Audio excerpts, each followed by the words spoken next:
Nigel Farage is Nigel Farage's control of his organisation, Reform. Is it Reform UK? Yeah, is in doubt today, following a Channel 4 documentary which exposes his team of canvassers as racist, homophobic, and violent, exactly as we would expect.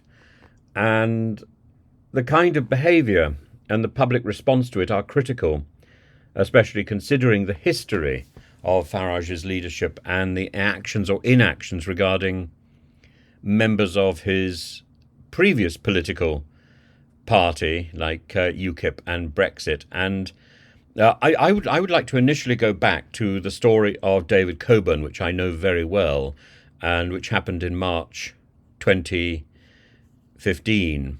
And David Coburn was due to do an interview on the radio with Humza Yousaf, and Humza Yousaf was late, and David Coburn referred to Humza Yousaf as Abu Hamza. Abu Hamza is a terrorist in a New York jail with hooks for hands. And Humza Yousaf was a junior minister in the Scottish government at the time. David Coburn was the only elected MEP for UKIP in Scotland, and as such had some responsibility. But if you were elected to public office, you have responsibility. And Farage was in control of UKIP. Farage didn't think it was worth doing anything about this abusive language, and he dismissed it as just a joke, and it isn't. A year later, I think about 6 people in UKIP called for David Coburn's removal. It still didn't happen.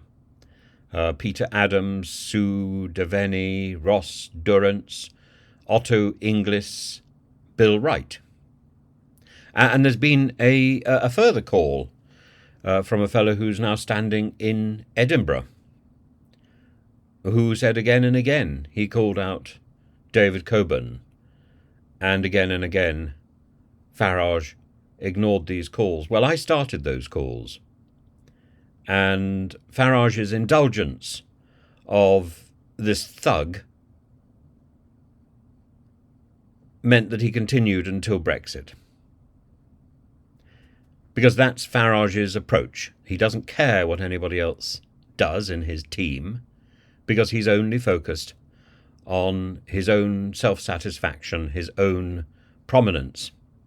And he's very good, as we saw the other day in his collecting an award for his television programme, for his fronting the Farage Hour or whatever it's called.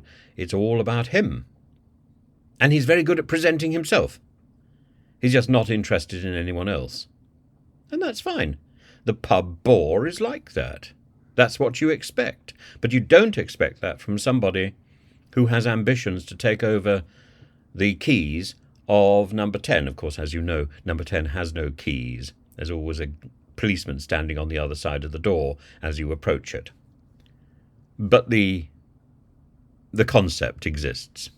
Farage wants to become Prime Minister, and yet he has no interest in responsibility for the people who are working in his name. And this is demonstrable.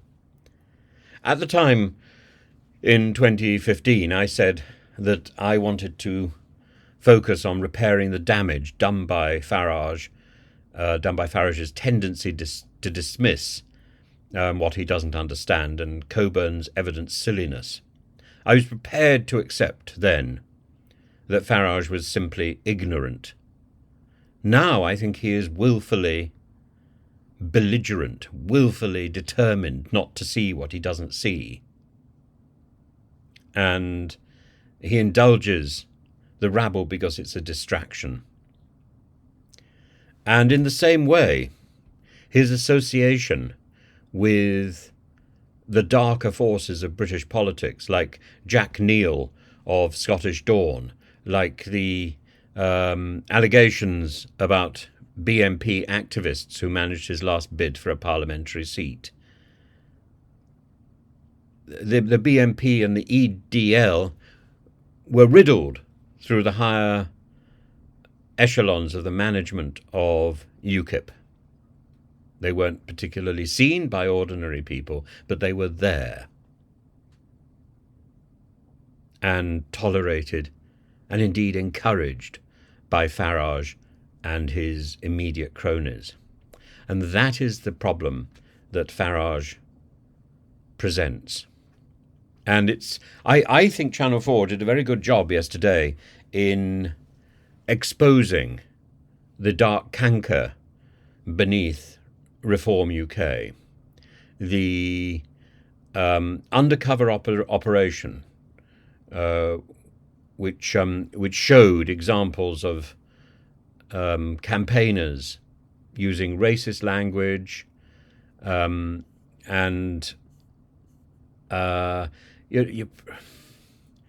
appalling racist language, which, if you're going to print it, it's just star, star, star, star, star, because most of it can't be printed. You've got a deal, haven't you? This place near Dover, army recruitment. Get the young recruits there, yeah, with guns on the beach. Target practice. Just shoot them. That's what the Greeks have done. You know that. The Greeks shot a load. Absolutely, they did. And I know, because I called it out again in 2001 when they shot at a boat, which was eventually taken into the harbour of Chania in Crete, a boat which came across originally from Turkey. And I think there were 150 migrants on that boat, and the boat was peppered with gunshot.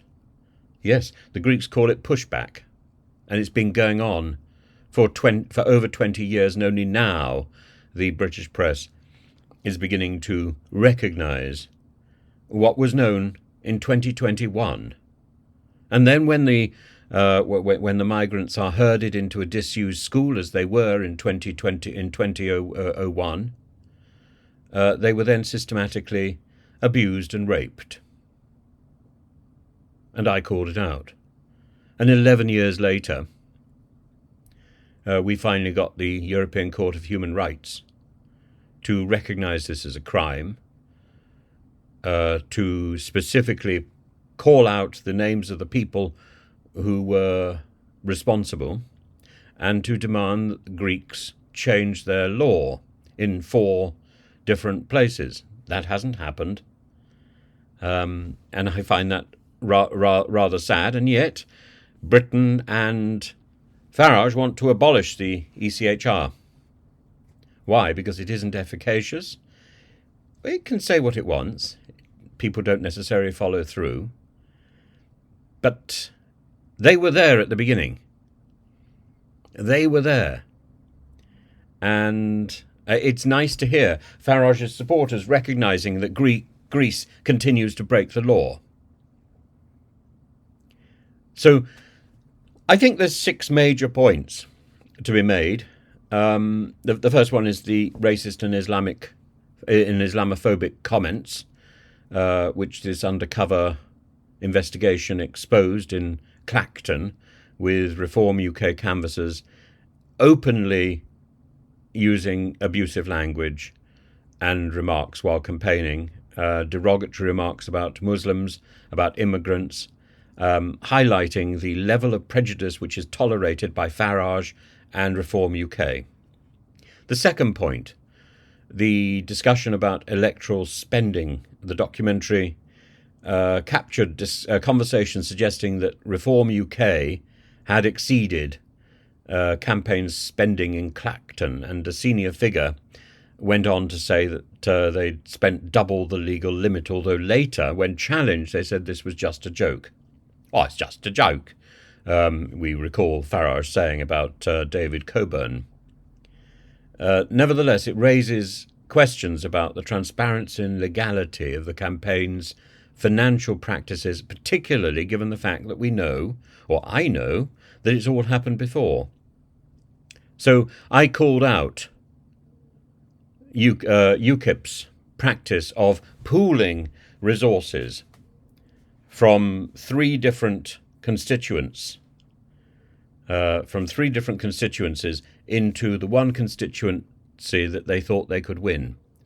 So instead of having three different constituencies, each with their legal spending limit, they lent that spending. They lent the extra money to the third constituency, which they thought they were in a position to win. Now that is exceeding the legal limit.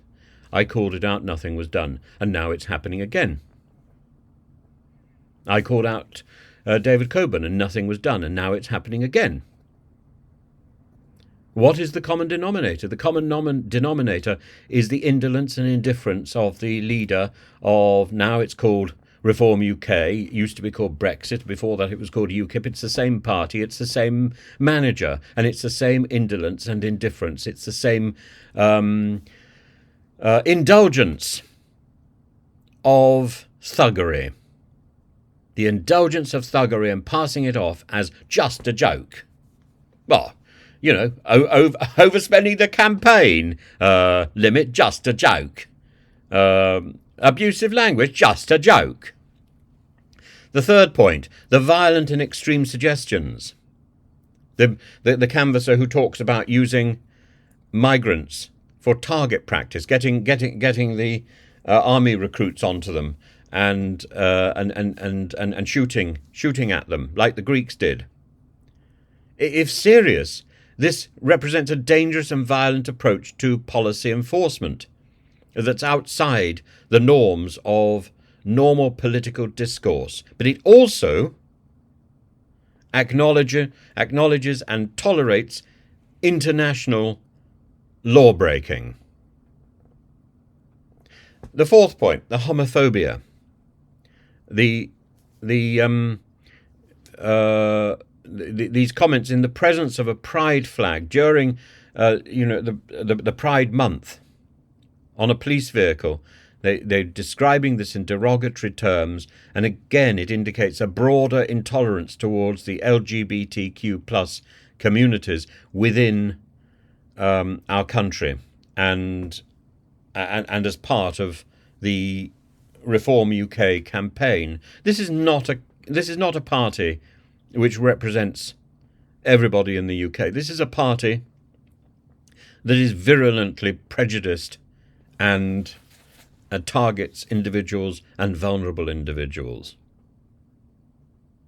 This is a party that vilifies people. Number 5, Reform UK's response to all of this. Nigel Farage and other figures in Reform UK have tried to distance themselves from the individuals who are speaking in their name, from these campaigners, stating that their views do not represent the party's policies or the views of the broader management. Well, if that's the case, then it's up to Farage to silence these people. But Farage doesn't want to do that, because actually these dogs are at the command of Farage.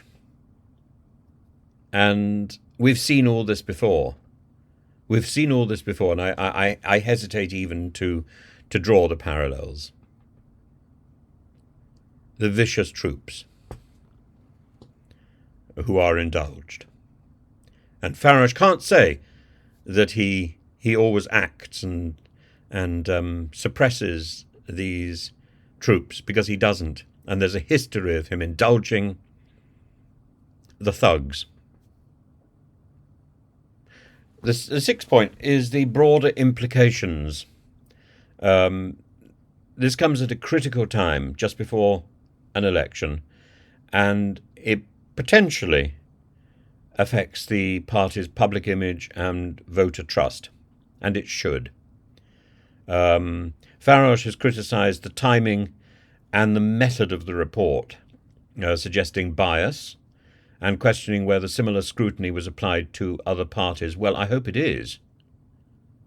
But I don't hear the Conservative Party putting out homophobic and racist content.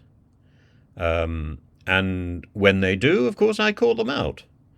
I don't hear the Labour Party doing the same.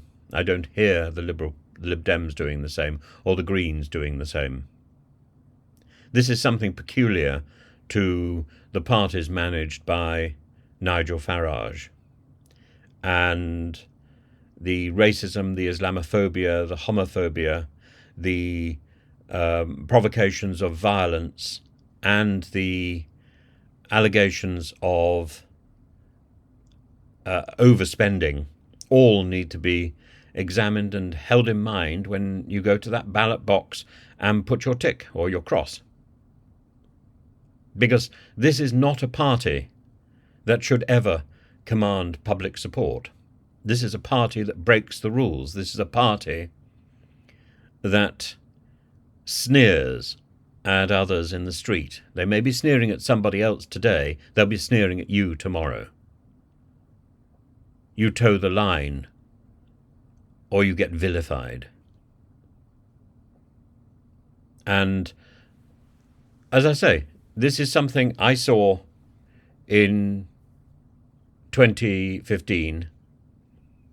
They're drawing on appalling behaviour, which goes back to the beginning of the century. And they're celebrating that behaviour. I hope the Channel 4 documentary will influence public perception and voter decisions, that it will underscore the importance for accountability and transparency in public campaigning, and that it will change the outcome of this election.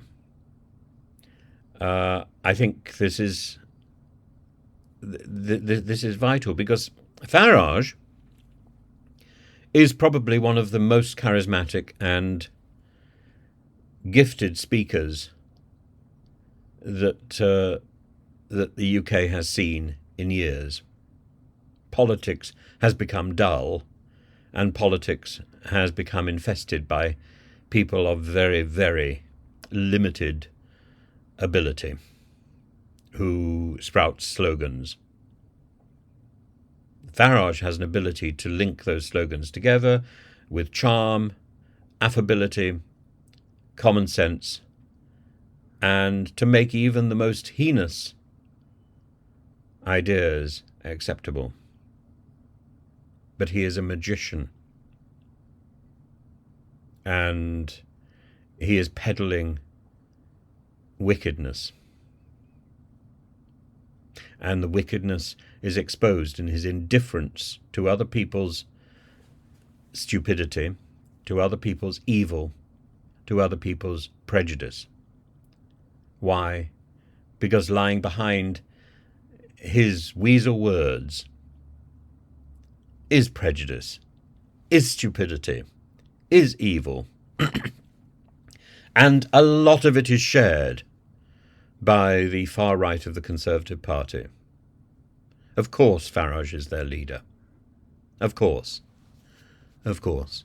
And we really must stand up against this. The evidence is there.